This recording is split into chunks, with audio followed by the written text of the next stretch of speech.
ಎಲ್ಲರಿಗೂ ನನ್ನ ನಮಸ್ಕಾರಗಳು. ಗಣಿತದ ತರಗತಿಗೆ ತಮಗೆಲ್ಲರಿಗೂ ಸ್ವಾಗತ. ನಾನು ಈ ದಿನ ಪೂರ್ಣಾಂಕಗಳ ಸಂಕಲನವನ್ನು ಒಂದು ಮಾದರಿ ಮೂಲಕ ಹೇಗೆ ಮಾಡೋದು ಎನ್ನುವುದನ್ನು ತೋರಿಸ್ಕೊಡ್ತೇನೆ. ನೋಡಿ, ಈ ಮಾದರಿ ಈ ರೀತಿ ಇದೆ. ಈ ರೀತಿಯ ಒಂದು ಮಾದರಿಯನ್ನು ನಾವು ನೋಡೋಣ.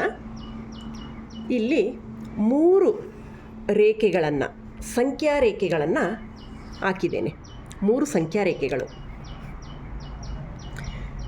ಮೊದಲನೇ ಸಂಖ್ಯಾ ರೇಖೆ ನೋಡಿ, ಮಧ್ಯಭಾಗದಲ್ಲಿ 0, 0ಇಂದ ಬಲಭಾಗಕ್ಕೆ ಧನ ಪೂರ್ಣಾಂಕಗಳು, ಎಡಭಾಗಕ್ಕೆ ಋಣಪೂರ್ಣಾಂಕಗಳು.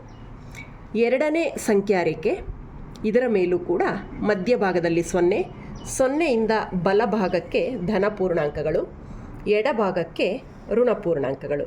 ಹಾಗೆ ಮೂರನೇ ರೇಖೆಯಲ್ಲೂ ಕೂಡ ಮಧ್ಯಭಾಗದಲ್ಲಿ 0, 0ಇಂದ ಬಲಭಾಗಕ್ಕೆ ಧನಪೂರ್ಣಾಂಕಗಳು, ಎಡಭಾಗಕ್ಕೆ ಋಣಪೂರ್ಣಾಂಕಗಳು. ಈ ರೀತಿಯ 3 ಸಂಖ್ಯಾ ರೇಖೆಗಳನ್ನು ನಾನು ಬರೆದುಕೊಂಡಿದ್ದೇನೆ. ತದನಂತರ ಇಲ್ಲಿ ಸೂಚನೆಯನ್ನು ನೀಡಿದ್ದೇನೆ. ಈ ಪೂರ್ಣಾಂಕಗಳ ಸಂಕಲನ ಹೇಗೆ ಮಾಡೋದು? 1ನೇ ಸಂಖ್ಯೆಯನ್ನು ಮೊದಲನೇ ರೇಖೆಯಲ್ಲಿ, 2ನೇ ಸಂಖ್ಯೆಯನ್ನು 3ನೇ ರೇಖೆಯಲ್ಲಿ ತೆಗೆದುಕೊಂಡು ಸಂಕಲನವನ್ನು ಮಾಡಿದಾಗ ಅದರ ಮೊತ್ತ ಮಧ್ಯದ ರೇಖೆಯಲ್ಲಿ ಕಾಣಬಹುದು ನಾವು. ನೋಡಿ, ಈ ಮಾಡೆಲಲ್ಲಿ ನಾನು ಈ ರೀತಿಯ ಒಂದು ದಾರದ ವ್ಯವಸ್ಥೆಯನ್ನು ಮಾಡಿಕೊಂಡಿದ್ದೇನೆ. ಈಗ ಈ ದಾರವನ್ನು ಮೊದಲನೇ ರೇಖೆಯ ಮೇಲೆ +1ರ ಮೇಲೆ ಇಟ್ಕೋತೇನೆ.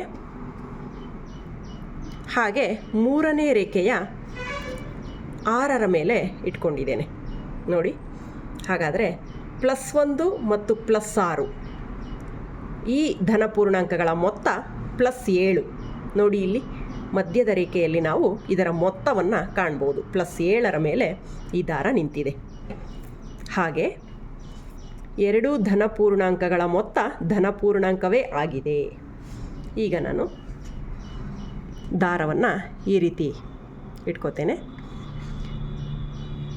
ಮೊದಲನೇ ರೇಖೆಯಲ್ಲಿ -3, 3ನೇ ರೇಖೆಯಲ್ಲಿ -7, ಇದರ ಮೊತ್ತ -10.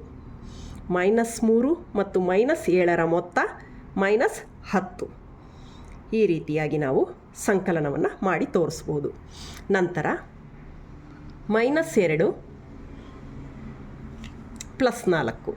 ನೋಡಿ, ಒಂದು ಋಣಪೂರ್ಣಾಂಕ -2, ಒಂದು ಧನ ಪೂರ್ಣಾಂಕ, ಇವುಗಳ ಮೊತ್ತ +2 ಆಗಿದೆ. ಹೌದಲ್ವಾ?